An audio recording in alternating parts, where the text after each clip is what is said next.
Friends, उत्पादन के 4 कारकों में चौथा कारक आज इस वीडियो में हम देने वाले हैं। ठीक है, चौथा कारक के बारे में बताने वाले उद्यमशीलता या उद्यम या एंटरप्रेन्योरशिप। आप देखेंगे कि मैं उत्पादन के 4 कारकों में मैंने आपको भूमि समझा दिया है, जिसे लैंड, लेबर जो श्रमिक हैं, तीसरा कैपिटल के बारे में समझा है, चौथा उद्यम के बारे में।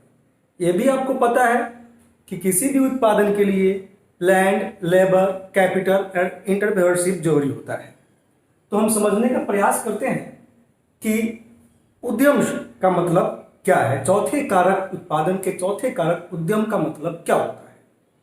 ठीक है, निश्चित रूप से भूमि चाहिए, श्रम चाहिए, कैपिटल चाहिए, पूंजी चाहिए और उद्यमशीलता चाहिए। 3 चीजों को मैंने पहले ही पिछले वीडियो में समझा दिया है। अब आप उद्यमशीलता का मतलब समझिए।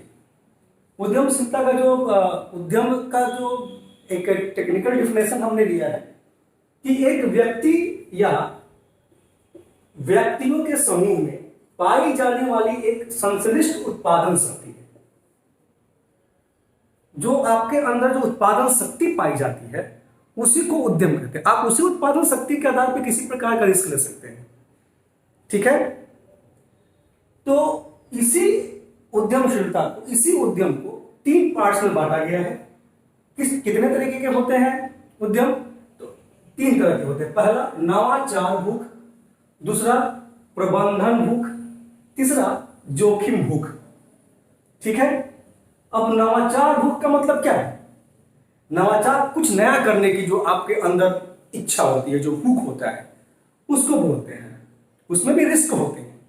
तो नवाचार भूख क्या है? कार्य विशेष में नए विचारों या संसाधनों को अपनाने के लिए, कार्य विशेष में नए विचारों या संसाधनों को अपनाने के लिए अंतर्निहित गतिशील प्रकृति को नवाचार भूख कहते हैं। तो कोई भी आपके अंदर नए विचार या संसाधनों को अपनाने के लिए जो आपके अंदर विचार आते हैं वो भी गतिशील प्रवृत्ति का है ना। नहीं, इसे करना ही है, एक नया विचार है, उस पर आप अमल करना स्टार्ट कर देते हैं। ठीक है, इस तरह के भूख को नवाचार भूख कहते हैं।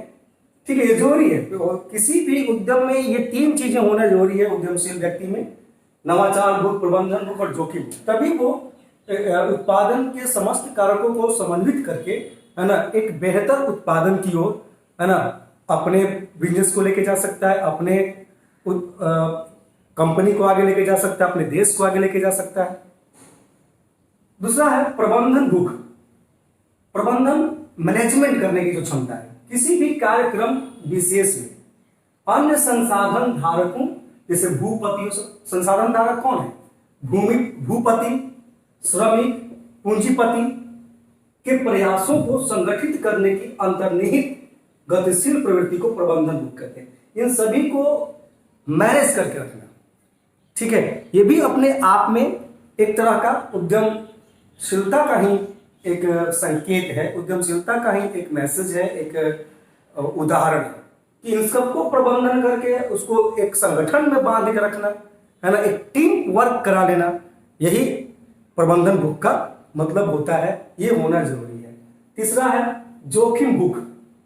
ठीक है, जोखिम भूख नवाचार और प्रबंधन, जो नए विचार है, जो मैनेजमेंट में पाई जाने वाली जो जोखिम है, रिस्क है, उसको नपे तुले रूप में अपनाने की जो अंतर्निहित गतिशील प्रवृत्ति को जोखिम भूख कहते हैं।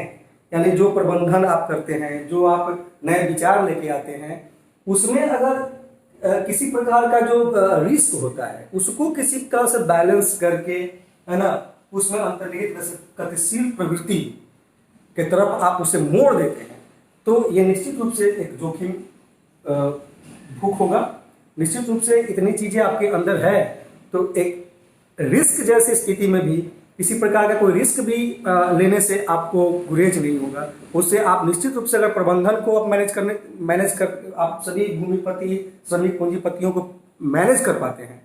ठीक है, अपने विचार, जो नए विचार है, उसको आप सही तरीके से लागू कर पाते हैं, तो निश्चित रूप से जो जोखिम भूख है आप उसे बैलेंस करके आगे लेके जाएंगे। और रिस्क तो रिस्क ही होता है, जोखिम भूख है, रिस्क लेने की क्षमता होनी ही चाहिए। किसी भी उद्यमशील व्यक्ति के अंदर जोखिम उठाने की क्षमता होनी चाहिए।